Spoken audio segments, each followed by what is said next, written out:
Now, isn't it true that with Durante, we are getting into the time of the first real teacher and method of playing the double bass, Wenzel Hauser?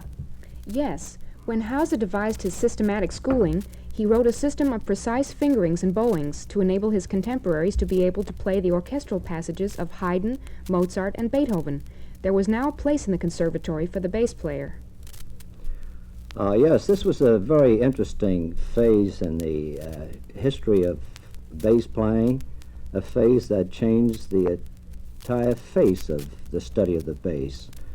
Wenzel Howard was the first teacher in the Conservatory of Prague in 1811, a man who systematized and thought of the bass solely as a bass, considering all its characteristics. He devised a system, and very interestingly, this system is the basis for all the systems that have been written since. Now, this school was remarkable in the fact that it generated dozens and dozens and dozens of most remarkable players and students who subsequently went throughout Europe to teach and took posts in all the important cities in Europe. And didn't one of them come to the United States? That's very interesting. Until 1905, there was no instructor in any conservatory in the United States.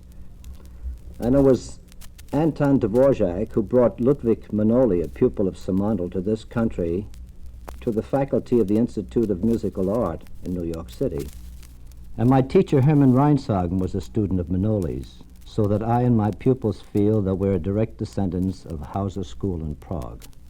Supposing you now play something from the period when bass playing came into its own. A section from A Divertimento by Haydn.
That was a section from Haydn's Divertimento, as played by Miss Orin O'Brien and Fred Zimmermann on the double bass.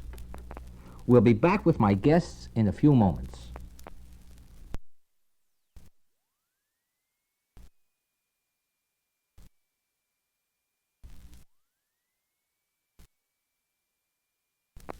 Before we continue with the story of the double bass, I'd like to ask a question that I've wondered about many times.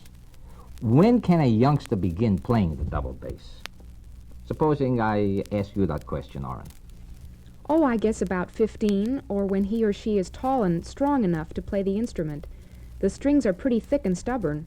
Anyone under 5'5" would have a rough time of it, manipulating the leaps and being strong enough to get the rich, full sound that is the bass. Weren't there two famous bass players during the 19th century by the names of Domenico Dragonetti and Giovanni Bottesini? Yes. These are two men who were probably the great inspirational factors for young students. Dragonetti was a great virtuoso, and although he wasn't the first, he followed a career that was most singular. He was a dear friend of Beethoven. In fact, Beethoven wrote the scherzo of the Fifth Symphony for him. I think more than any other performer, he is our greatest inspiration. He was followed by Bottesini, another great artist who had extraordinary success in concertizing throughout Europe. In fact, he played at the Lyric Theater in Baltimore in the United States. He also wrote much music for us, a method, a concerto, and duets for violin and bass, and many small pieces. Don't forget Serge Koussevitzky, the great conductor of the Boston Symphony Orchestra, who contributed to the development, playing techniques, and sonorities of the instrument. Talking about Koussevitzky brings us almost to the present day. And I'm wondering, Fred, if you have transcribed any contemporary music for your instrument. Yes, there's a little piece called Fairy Tale by Sergei Prokofiev, which Orin and I will be glad to play for you.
That was a fairy tale by Sergei Prokofiev. Now, what about present-day composers? Are they writing anything specifically for your instrument, or do you still have to add to the bass repertoire by transcribing other people's works? Well, unfortunately, literature is very limited, but happily, more and more contemporary composers are considering us. And we would like to play two wonderful examples by a young composer, Thomas Fredrickson.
was the Waltz and Scherzo for two double basses by the contemporary composer Thomas Fredrickson.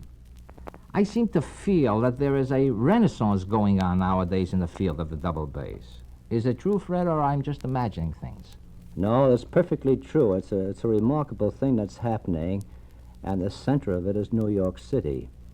It began with the great inspirational teaching of Hermann Reinshagen and the playing of his students, who really enriched the musical life of this country, and now being carried on by their students. Tell me, what makes a person take up the bass as an instrument? I know you've been asked that many times, and I'm sure that our audience would like to know. Well, it's very interesting. Many years ago, we acted highly emotionally to this question because we suspected that there was an insinuation in this question that only the village idiot would play bass. But things have changed to a very happy point where today we can gladly and freely say we play bass because we love it. We are finding the greatest pleasure in playing and joy in playing with an attitude that we are regarding this instrument with the same sincerity and devotion that a person regards a violin or a cello or viola. I also noticed that you play your instrument very lyrically, which seems to be a new approach. Or am I wrong, Fred? No, that's true. It's a sort of an ideal we have, and strangely enough, bass players are idealists, and the ideal is that we want to regard the bass both as an accompanying instrument and as a lyrical instrument. I want to thank Miss Orin O'Brien and Fred Zimmermann for a new insight into an instrument, the double bass, that now more than ever is coming into its own. Next week, we'll toss around the phrase Independence Day. This is Jascha Zayde saying good afternoon.